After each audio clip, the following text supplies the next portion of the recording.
Hello! இன்னைக்கு நம்ம ராகி லட்டு தான் பண்ண போகிறோம். அது எப்படி பண்ணுறோம் பார்க்கலாமா? இந்த மாதிரி நல்லா உடையாம ராகி லட்டு தான் இப்படி பண்ண போகிறோம். இப்போ நான் சொல்கிற மெஷர்மெண்ட் படியே நீங்கள் பண்ணிங்கன்னா ராகி லட்டு உங்களுக்கும் சூப்பராக வரும். அது எப்படி பண்ணுறோம் பார்க்கலாம். இப்போ பேனில் ஒரு ஸ்பூன் அளவு நெய் ஊற்றிக்கோங்க. நெய் கொஞ்சம் மெல்ட் ஆனோடனே ஒரு கப் அளவு ராகி மாவு போட்டிருக்கேன். இப்போ அந்த ராகி மாவை நான் ஒரு 15 மினிட்ஸ் அளவு மீடியம் ஃப்ளேமில் வச்சு நல்லா ஃப்ரை பண்ணிக்கிறேன். நல்லா நீங்கள் எவ்வளோத்துக்கு எவ்வளோ ஃப்ரை பண்ணுறீங்களோ அப்போ பச்சை வாசனை நல்லா போயிடும். சூப்பராக இருக்கும். இப்போ நல்லா ஃப்ரை ஆகிட்டோடனே ஒரு பிளேட்டில் எடுத்து வச்சுருங்க. பச்சை வாசனைலாம் போயிடுச்சு. இந்த பச்சை வாசனை போகிறது எப்படி கண்டுபிடிக்கலான்னா, ஃபஸ்ட்டு மாவு போட்டதுக்கும் லாஸ்ட்டாகும் உங்களுக்கு டிஃப்ரெண்ட் தெரியும். மாவு நல்லா சுருங்கி வந்திருக்கும். இப்போ தனியாக ஒரு பிளேட்டில் எடுத்து வச்சுருங்க.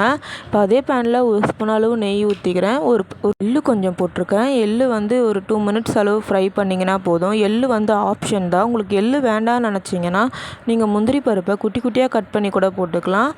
இப்போ எள்ளு நல்லா கொஞ்சம் ஃப்ரை ஆகிடுச்சு. நான் அதை தனியாக ஒரு பிளேட்டில் எடுத்து வச்சிடுறேன். இப்போ ஒரு கப் அளவு நான் வேர்க்கடலை போட்டிருக்கேன். வேர்க்கடலை ஒரு 5 மினிட்ஸ் அளவு மீடியம் ஃப்ளேமில் வச்சு நல்லா வறுத்து எடுத்துக்கோங்க. இப்போ இதை நல்லா வறுத்து எடுத்துக்கலாம். உங்களுக்கு லட்டு நிறைய வேணும்னா இப்போ நான் சொன்ன மெஷர்மெண்ட்டோட நீங்கள் டபுள் மடங்காக போட்டிங்கன்னா லட்டு எக்ஸ்ட்ராவே வரும் உங்களுக்கு. இப்போ நல்லா இது மீடியம் ஃப்ளேமில் வச்சு 2 மினிட்ஸ் அளவு நல்லா ஃப்ரை பண்ணிக்கலாம். நல்லா ஃப்ரை ஆகிட்டோன்னே ஒரு பிளேட்டில் மாற்றி எடுத்துக்கோங்க. இதை ஆற வச்சுட்டு மிக்ஸி ஜாருக்கு மாற்றிடுங்க. மிக்ஸி ஜாருக்கு மாற்றிக்கிட்டு இதை நல்லா அரைச்சி எடுக்கணும். இதை நல்லா அரைச்சி எடுக்கும் போது பார்த்திங்கன்னா அந்த வேர்க்கடலையிலேருந்து எண்ணெய் வர ஸ்டேஜாக இருக்கும். அப்போ தான் உங்களுக்கு லட்டு பிடிக்க ஈஸியாக இருக்கும். இப்போ இந்த மாதிரி நல்லா அரைச்சி எடுத்துக்கலாம். பார்த்தீங்களா, வேர்க்கடலையை இந்த மாதிரி தான் நல்லா அரைச்சி எடுக்கணும். இப்படி அழுத்தி பார்த்தா உங்களுக்கு அந்த எண்ணெய் வரும்ல, அந்த ஸ்டேஜ் உங்களுக்கு தெரியணும். இப்போ ஒரு கப் அளவு திராட்சை போட்டுக்கலாம். காஞ்ச திராட்சை போட்டுக்கிறேன். இப்போ நீங்கள் அந்த திராட்சைக்கு பதில் டேட்ஸ் கூட போட்டுக்கலாம்.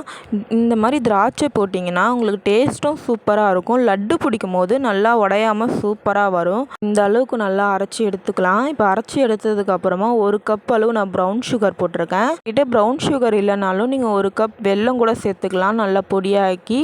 இப்போ ஒரு கப் வறுத்த ராகி மாவையும் சேர்த்துக்கோங்க. நல்லா சேர்த்துட்டு நல்லா ஒரு மிக்சியில் அரைச்சி எடுத்துக்கோங்க.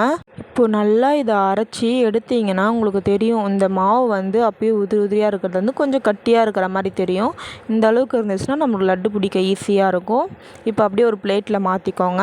இப்போ ஃப்ரை பண்ண எள்ளையும் சேர்த்துக்கலாம். நான் எள்ளு மட்டும்தான் சேர்த்துருக்கேன். உங்களுக்கு வேணால் எதாவது நட்ஸு வேணும்னா கூட நீங்கள் குட்டி குட்டியாக கட் பண்ணி ஆட் பண்ணிக்கோங்க.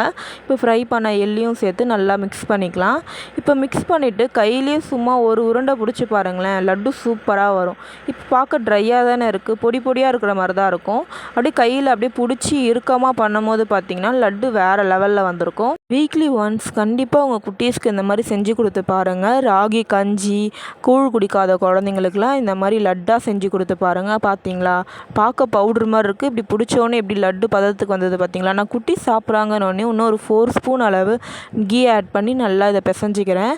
இப்போ கீ ஆட் பண்ணி பிசைஞ்சால் கொஞ்சம் ஃப்ளேவர் நல்லாயிருக்கும், அதுக்கு தான். இப்போ நல்லா பிசைஞ்சதுக்கப்புறம் நல்லா டைட்டாக பிடிங்க. நல்லா கொஞ்சம் டைட்டாக பிடிச்சிங்கன்னா லட்டு வேறு லெவலில் வந்திருக்கும். இப்போ இருக்கிற மாவுக்கு எல்லாமே நான் ஒரு லட்டாக பிடிச்சி வச்சுக்கிட்டேன். ரொம்ப சூப்பராக இருந்துச்சு. எங்கள் குட்டீஸ் எல்லாம் ரொம்ப விரும்பி சாப்பிட்டாங்க. இது ராகி மாவில் பண்ண மாதிரியே அவங்களுக்கு தெரியலை. ஸோ நீங்களும் உங்கள் குட்டீஸ்க்கு செஞ்சு கொடுங்க. அவங்களும் சாப்பிட்டு பார்த்துட்டு ரொம்பவே என்ஜாய் பண்ணுவாங்க. தேங்க்யூ.